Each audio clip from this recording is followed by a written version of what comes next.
نحمدہ و نصلی علی رسول الکریم اما بعد۔ ہمارے نبی نے ہمارے ایمان کو ناپنے کا ایک پیمانہ دے دیا۔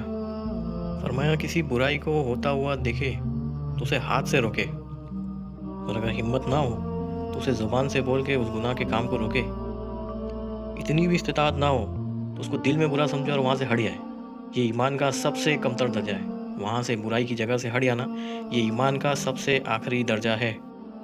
اور ایک حدیث میں تو یہ بھی فرمایا کہ ایمان کی سب سے افضل شاخ لا الہ الا اللہ کا کہنا، اور سب سے ادنا شاخ راستے سے تکلیف دینے والی چیز کو ہٹانا۔ اور فرمایا کہ حیا بھی ایمان کی ایک اہم شاخ ہے۔ حیا مر گئی، غیرت مر گئی، پھر جو چاہے کرو۔ پردے کا کس کو نہیں پتا کہ یہ فرض عین ہے، لیکن ایمان ہی ختم ہو گیا۔ جو پردے پہ کھڑا کرے، جو نماز پہ کھڑا کرے۔ سن 5 ہجری میں اللہ کے نبی کے دور میں پردے کا حکم نازل ہوا، رات کے وقت میں۔ تو کسی کو معلوم ہوا، کسی کو نہیں معلوم ہوا۔ اس وقت میں صحابیہ رضی اللہ تعالیٰ نے بھی مسجد میں آیا کرتی تھی نماز ادا کرنے۔ تو ایک صحابیہ مسجد میں داخل ہوتی ہے، وہ دیکھتی کہ سبھی عورتیں پردے میں ہیں، سبھی عورتوں نے چادر لی ہوئی ہے۔ جب دوسروں سے پوچھا تو پتہ چلا کہ پردے کا حکم آیا۔ تو اسی وقت بچے کو گھر بھیج کر پردہ منگایا۔ نماز سے فارغ ہو کر پردہ کر کے گھر گئی تو خاوند کہنے لگے کہ کوئی تکلف کی ضرورت نہیں تھی، گھر آ کے پردہ کر لیتی۔ تو کہنے لگی میری جرت نہیں ہوئی، میری غیرت نے گوارا نہیں کیا کہ اللہ کا حکم آئے اور میں اس پر عمل نہ کروں۔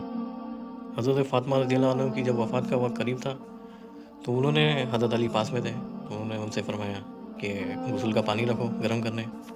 غسل فرمایا، پھر کہا کہ خادمہ سے کہا کہ فلانا جوڑا نکالو، کپڑے پہنے، اور حضرت علی سے کہنے لگی کہ میرا وفات کا وقت قریب ہے، میرا غسل ہو چکا ہے۔ اور غسل کے لیے کوئی دوسری عورت ان کا جسم بھی نہ دیکھے، اس کے لیے خود ہی غسل لے لیا۔ کتنی تعجب کی بات ہے ہمارے لیے کہ ان کی یہ سوچ تھی کہ اس دنیا سے جاتے ہوئے بھی میرا سر ننگا نہ ہو۔ ہم نے تو حجاب کے ہی جنازے نکال دیے، سر ننگے ہو گئے، سارے بازو ننگے ہو گئے، کمر ننگی ہو گئی، لیکن کوئی فکر، کوئی غیرت نہیں۔ اللہ رحم کرے۔ اس دھوکے میں پڑے ہوئے ہیں کہ ویسٹ کا کلچر اپنا کر عزت پالیں گے۔ خدا کی قسم یہ عزت نہیں ہے، یہ تو مغرب کا تھوکا ہوا ہے، ویسٹ کا تھوکا ہوا ہے، جس کے آج کا مسلمان چاٹ رہا ہے۔ وہ علامہ اقبال کا شعر ہے نا کہ وضع میں تم ہو نصارہ، تمدن میں ہنود، یہ مسلمان ہے جسے دیکھ کے شرمائے یہود۔ اللہ ہماری بیٹیوں کی حفاظت فرمائے۔